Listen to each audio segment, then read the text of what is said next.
Alright, let's continue to talk about the eligibility requirements. The third one is paid more than 50% of the household upkeep. This is a weird rule, right? You might think why there is like a 50% rule here. As long as it's like the surviving spouse, is that just qualifying? No, because it's the qualifying surviving spouse.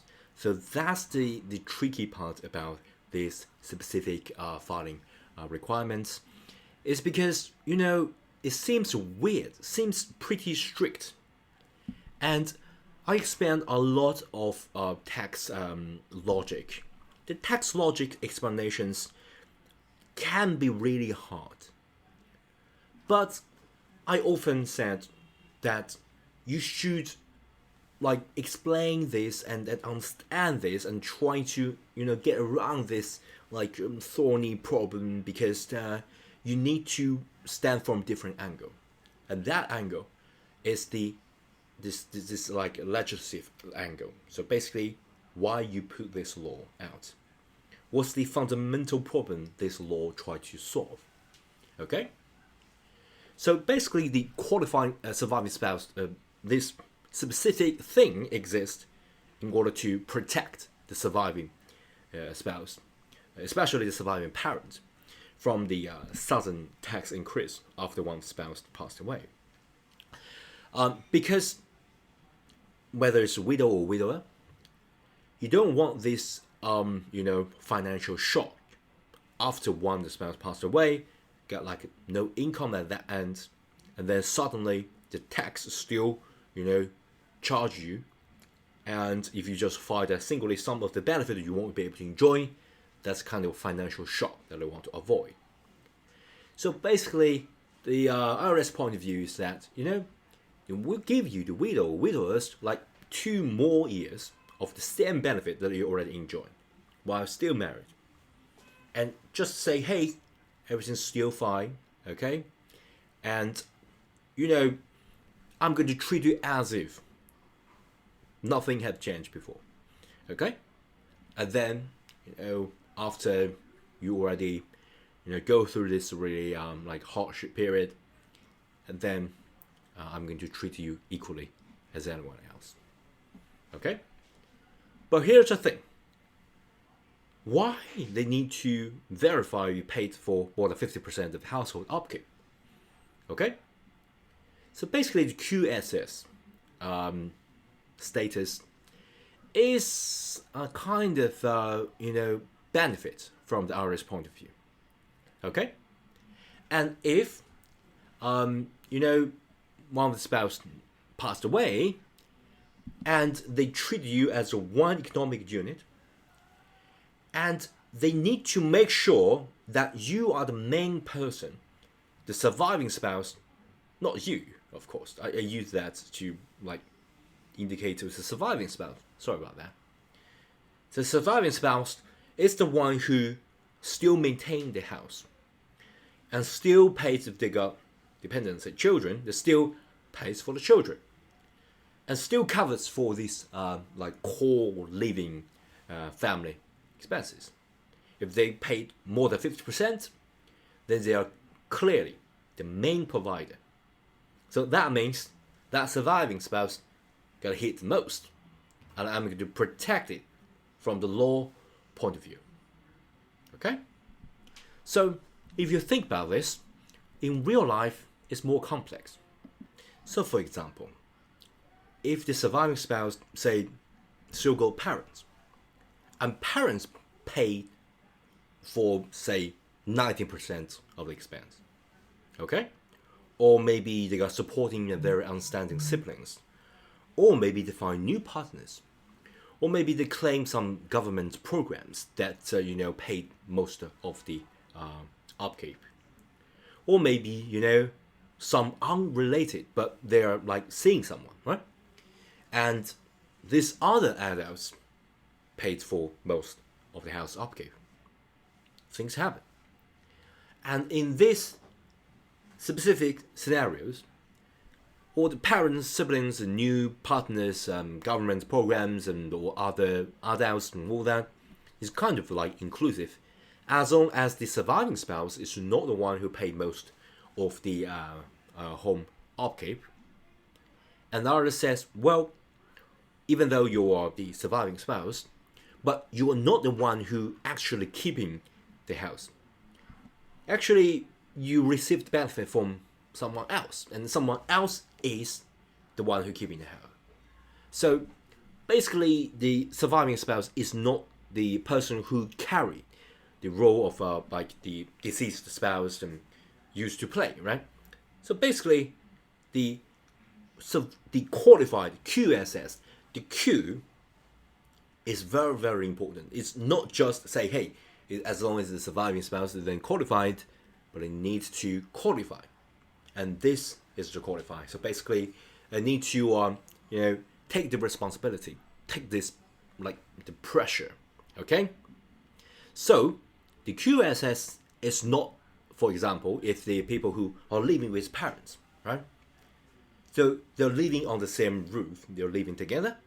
So it's pretty hard for you to explain that you pay most of the bill, because clearly the parents paid most of the bill. So QSS is not made for that. Okay? From legislator's point of view, I'm not saying this can't be done. I'm saying this from legislator's point of view. If you say you're living with parents, it becomes pretty hard to claim the QSS. Okay? For example, people who say after one spouse passed away and then living with new partners, or from family members, or share equally with someone else, like rent a room together, or there's some people who like there some of the spouse may not like fully responsible for raising their children, right? It's just to partially support their children. It's not 100%. Okay, so basically there's like sort of a shared responsibility from the family members. So the situation can get really complex, but I just want to know that from the legislature point of view, from the IRS point of view, the QSS is not meant for people who live with parents, who live with new partners, whose expenses like shared like equally with someone else, or who's like only partially supporting their children, not like raising and supporting children of their own as a surviving spouse. So that kind of scenario is not the legislature trying to like cover. And so on the contrary, what does the legislature, when they say they carve out the QSS, what kind of problem they want to solve, what kind of people they want to support? The QSS is meant for those who still, after one spouse passed, still maintain the same house, still supporting the same children, and still carry the same financial responsibility. That this financial responsibility exists before one of the spouse passed away, and still exist and still carry the same responsibility. Okay, that's the specific scenario of qualifying surviving spouse. So in legislature's point of view, basically they assume a concept of continuity. Okay, if space say more than 50%, in order to like just to keep everything the same, that means one surviving spouse responsibility increased in order to just maintain everything exactly the same. Okay, so that's sort of in order to maintain the continuity of everything exactly the same, but resume more responsibility, more than 15%, because it's like a half and half scenario. You should just previously, if it's like two spouse, and they should like each of it was like 50%. So for example, in that specific scenario, and then in order to keep everything unchanged, one spouse passed away, one spouse have to like take more of the responsibility, pay more than 50%. That's that's simply not fair, because in order to maintain everything else, you have to pay more. Okay, that actually means that surviving spouse, if you pay more than 50%, they increase the payment. that the surviving spouse is truly replacing the deceased spouse financially, like pay more and more and more and more in order to cover that. Okay, so from the legislature point of view.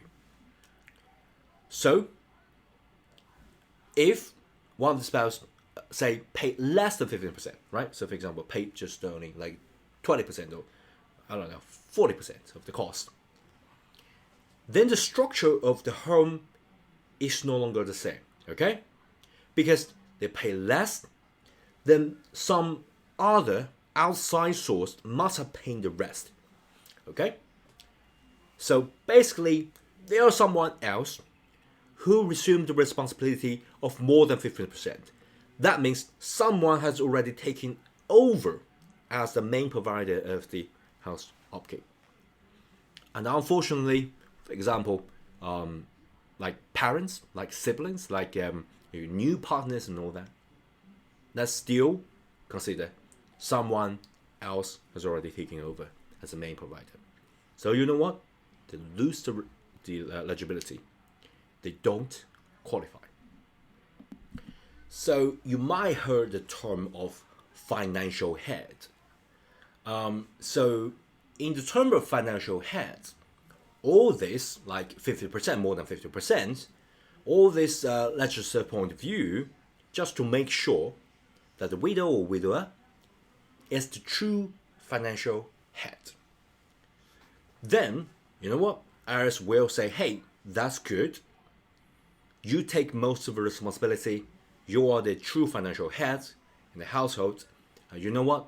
We'll continue to give you the benefit, the same tax benefit, the same tax advantage that they had when the spouse were married. Okay, they still can have that for 2 years. Okay.